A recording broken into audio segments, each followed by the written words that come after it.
Hi, I'm Rachel Whittaker, sports writer at the Lake Charles American Press, coming to you with our prep football preview of Week 4.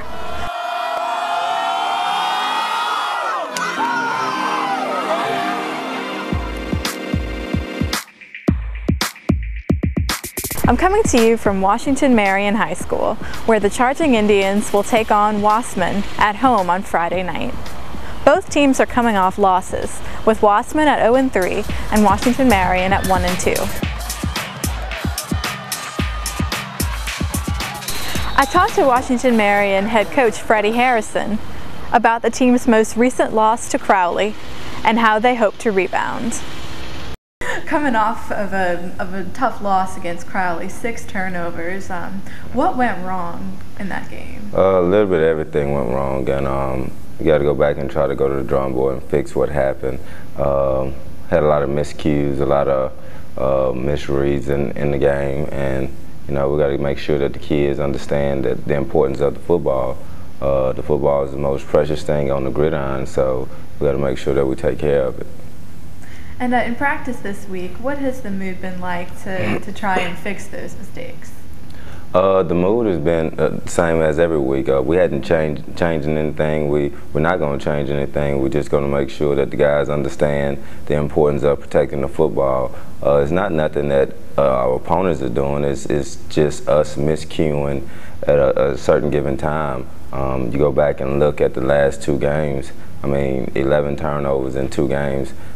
You can't beat nobody with 11 turnovers, and I think that the guys just need to understand that need to make sure that we maintain control of the football.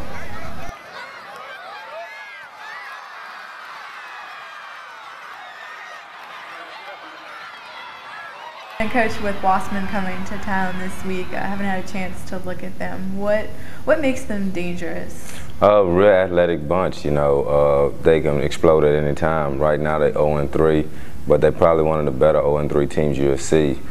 Athletes all over the field, big guys, 6'6", 6'5", 6'3" across the defensive line, linebackers 6'3", 6'3", 6'4". Just a bunch of athletes out there, and one day they're going to get it together. You just hope it don't be the week that they play you. And talking about one of your transfers coming in and running back O'Shea Jackson from Sam Houston, having some pretty good performances so far. What can you say about him and what he's brought to your team so far? O'Shea's a hard worker. He's going to work hard every day in practice. He's going to work hard on the game field. Very, very competitive nature, and he want to win along with everybody else on this team.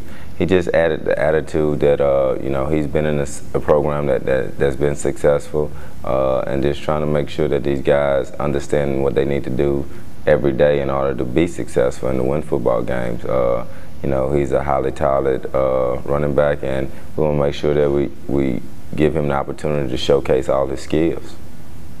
And just to wrap it up, in your first win of the year against Peabody, a real complete effort, both offensively and defensively, with Melvin Jones, a Barb transfer, running back an interception for a touchdown.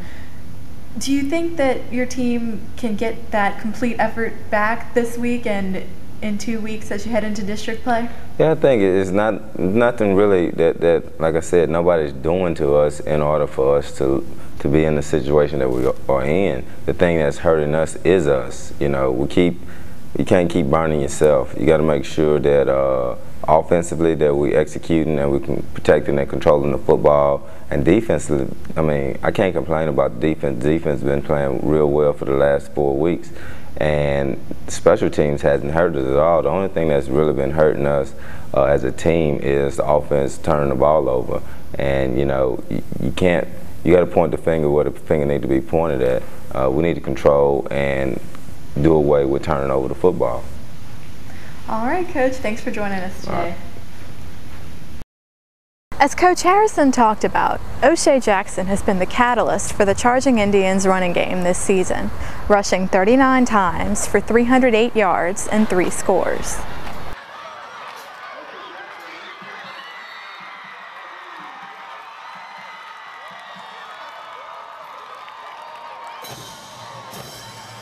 Sam Houston begins district play on Friday on the road at defending state champion Acadiana. The Broncos are in their first season in Class 5A, and they get a very tall task to open district play. The Broncos are coming off their second straight win, riding the performance of sophomore quarterback Cliff Reed, who had 4 touchdown runs in their win against Westlake. Acadiana is also 2-1, with their only loss coming by 1 point, 15-14, against St. Paul's. St. Louis will try to rebound from 2 straight losses Friday night in their homecoming game against Notre Dame. The Class 3A Pioneers come into St. Louis as a perennial playoff team, and St. Louis will have to bring a better run defense into this showdown than they did last week against Jennings, when Dylan Laverne and Trey Richardson smashed the Saints defense for 265 yards rushing and 5 touchdowns. St. Louis will also need to establish its running game again behind seniors Cameron Victorian and Caleb Bilodeau. This is especially crucial because St. Louis has 2 novice quarterbacks in John Paul Crawford and Blue David. And here are the other Week 4 matchups.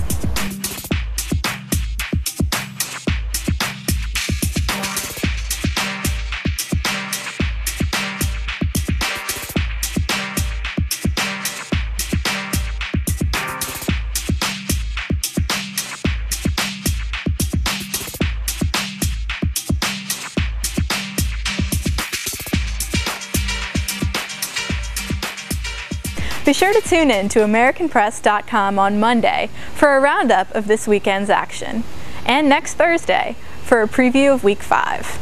And remember to pick up an American Press print edition daily for scores, features, and analysis of high school, college, and professional sports.